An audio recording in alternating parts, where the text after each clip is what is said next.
Welcome to Heat In Tastings, where the secrets of the dojo and the kitchen meet. This podcast is about hidden techniques that are not taught openly. They're reserved for those who've demonstrated deep commitment and understanding to life's arts. These teachings often include subtle principles, strategic nuances, or even spiritual philosophies that aren't visible to just anyone. These techniques, principles, and traditions are sometimes contained in written scrolls and books such as the Moku Roku, that form parts of a formal transmission of kinship or family knowledge. We explore the hidden transmissions behind both culinary and martial mastery. Join the hosts, Coach Bernie Toms and Sensei Dom T. Gallo, as they explore the connection between martial and culinary principles. This interest in cooking for me really came out of my introduction to a meal that was recommended to me by a waiter when I was in New Jersey doing some business.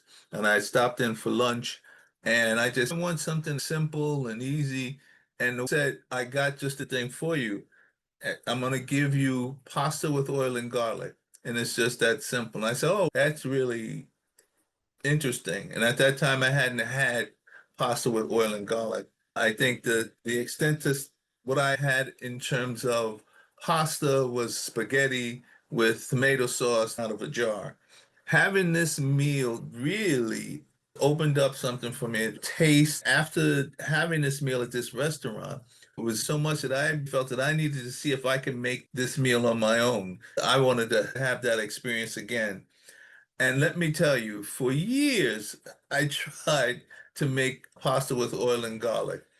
And I tried in all various ways. I cooked the pasta in a pot, and then I put the garlic in the pot with the pasta after I drained the water from it totally, and then tried to put olive oil on top of that. I tried various ways to make this work. I put oil in the pan and then tried to put the pasta in the pan with the oil and then put the garlic in after everything was done. And I tried for years to make this work. And speaking to various people as to how I could recreate that meal, because everybody know, especially those who are Italian and grew up in that culture, knew that this was a simple but very staple meal that most Italians, if not all Italians, were familiar with. But for me, it was just eye-opening. One of the things that I came to experience in creating this was how various parts of the process would affect the taste, recognizing that how you cook various parts of it, whether you're cooking the pasta in the right way by putting enough salt in the water before you cook it, and also how you treat the garlic that you're going to put in the pan and how you cut that. And let me tell you, even grew into an issue of how I cut in the pan because cooking that garlic and using it correctly, using the right heat, not only the better oil, which is totally something that was opened up to taste that you get from items cooked in the pan where they leave what seems to be a burnt crust. And that I came to understand as the fond. And that fond, it just really started to open my eyes that there's just so much and so many pieces that you could interpret in cooking. That simple oil and garlic meal that I had was tremendously complex. And it just opened up my world to the idea of cooking and taste. That for me is just astounding. So even as of 2 weeks ago, I think I got a little closer to reproducing that taste that I had in that restaurant. But I'm still not totally there yet, but it's closer. And it's been over years that I've been working on this. It's been really interesting to me. So, Dom, you have given me a lot of instruction on cooking not only pasta with oil and garlic, but many other things. And I wanted to just have this conversation to open up my understanding and training in the fine art of food preparation. Okay, thanks, Bern. So, this time honored, very simplistic, probably one of the most simplistic dishes in the entire pantheon of Italian cuisine, which the Italians will refer to as aglio olio. And olio, which is garlic and oil, is essentially just that. The dish actually hails from Naples, Italy. That's where it was originally first done. But before I move on, I want to recount a very humorous story from my distant past. An Italian gentleman very close to me recounted a story to both my brother and I about he had met a Japanese chef who incidentally was very good at and very gifted in cooking Italian dishes. And but because he spoke with a Japanese accent and he couldn't really speak Italian, he would always say to this gentleman, "Hey, do you want spaghetti aglio?" And he didn't know if he was actually going to get a toy thrown into his spaghetti whenever he would say that. Evidently, he actually made a very good version of aglio and not spaghetti aglio. Anyway, you had mentioned a word fond, and that is a French word that basically translates in English to foundation or base. And that could be anything. You referred to that crust at the bottom of the pan.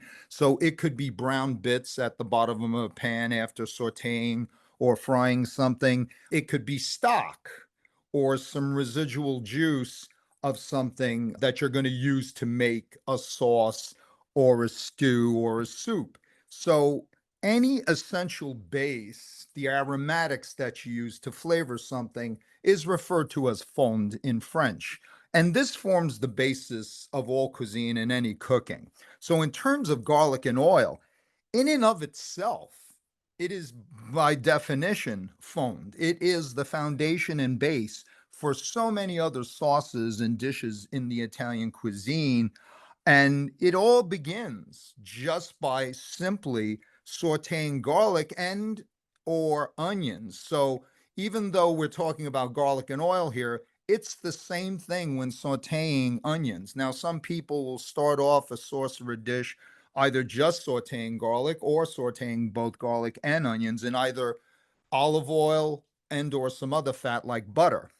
But that forms the base and the foundation for so many other things. So, in terms of just garlic and oil, it is critical that when you start sauteing that garlic, and yes, you should use high quality oil. You may sometimes hear people when they talk about Italian cuisine here in the United States or in America, they may tell you you don't really have to use high quality oil when you're cooking something. You can use something as really inexpensive as pumice, which is like many presses of the olives down the line, which is probably the lowest quality of olive oil you can purchase, and use that for cooking. Italians and many other Europeans have been cooking for centuries with high quality extra virgin olive oil. Extra virgin meaning from the very first press of the olives. There's no reason to downgrade your olive oil when cooking unless money is a factor. And that's the only reason why anybody ever mentions it. If you want a more inexpensive version that you're going to do your sauteing in. But that critical first step of getting your oil a little bit heated and then adding either chopped garlic. And the critical piece is that the oil not be too hot and that you do not rush this first critical stage because you can burn the garlic.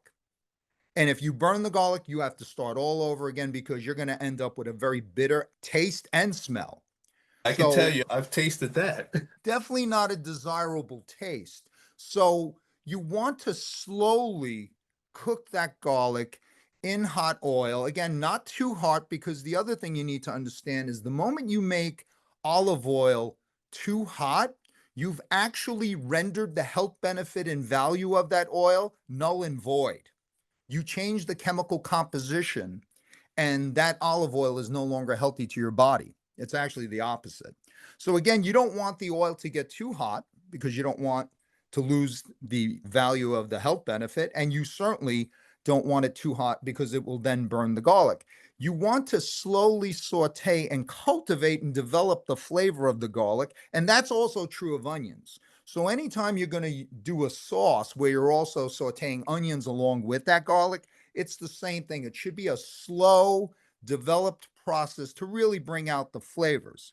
So then after cooking and sauteing that garlic for a few minutes, making sure you've developed the proper flavor in it, the right consistency, it's not burnt, then, believe it or not, right there and then, just like that, you basically have garlic and oil, because at that point you could just cook the pasta, throw it into the pan, and you'd have garlic and oil. However, you can start embellishing and adding to this to take this very simplistic base and start to morph it into many other things, starting with additional flavors, which, believe it or not, even to improve the texture, using the actual cooking water from the pasta can make the difference. So understand that high quality pasta is made from 100% durum semolina wheat. And obviously, as you can imagine, the best comes from Italy.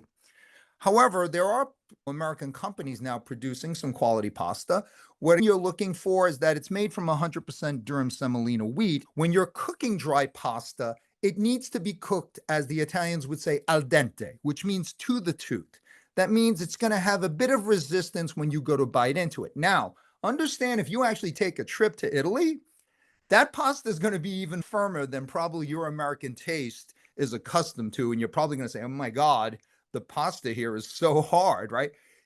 Believe me, Italians do eat, and you should properly eat your pasta al dente so it's nice and firm. But that's only true of dry pasta. So anytime you have freshly prepared pasta that's been made with egg, you are not ever going to cook that al dente, right? So don't ever think that your egg fresh pasta should be made the same way as dried pasta. That's not true. Now, getting back to this cooking water, also, any high quality pasta, you will know if it's quality because what will rise to the top of that boiling or simmering water is this white foam. That is the residual starch coming off the pasta. And that, believe it or not, just that alone, that base is really important to Italian sauces, because what you need to do is, I see this all the time when people prepare pasta dishes here in America. They'll just take drained pasta, throw it into a bowl or a plate, and then pour the sauce over it. No. The way you properly finish a pasta dish is in the pan. So what you want to do in that garlic and oil is, when that pasta is al dente, again, it should be slightly firm, you want to put that pasta into the pan you were sauteing that garlic and oil, and start using your tongs or a fork or spoon to stir it around and mix it around, and then take some of that residual starch that's up at the top there, foaming up, and throw that along with some of the cooking water into the pan. And what you'll start to see is a very creamy sort of texture, a thickening texture that comes from that starch that happens in the pan. Now, again, you can eat it just like that, and it's absolutely spaghetti aglio e olio. However, if you want to kick it up a notch, you can start to embellish. Like, for instance, you can add some chopped parsley to it, Italian flat leaf parsley. You can add red pepper flakes to the garlic and oil when you're first sauteing the garlic. When the garlic is just about ready, you throw a few red pepper flakes in there to heat those red pepper flakes and flavor the oil along with the garlic if you want a little spicy kick. And again, that's just adding further flavor development to what you're cooking. But again, you're going to finish it all in the pan. If you want a much more creamier texture to it, or a bit thick texture to it, add some of that residual pasta water. And again, this base becomes the base of so many other pasta dishes. The taste may linger, but the teaching is just beginning. This episode of Heat In Tastings is unfolding in a 3-part series, and what you've just heard is only the first layer. If today's episode stirred something in you, be it spice, spirit, or story, pass it along to someone who'd savor it too. Be sure to return for the next course, where we'll deepen the flavor and reveal more of the hidden thread. Until then, keep your knives sharp, your senses open, and remember, it's not just what we consume, but how we connect.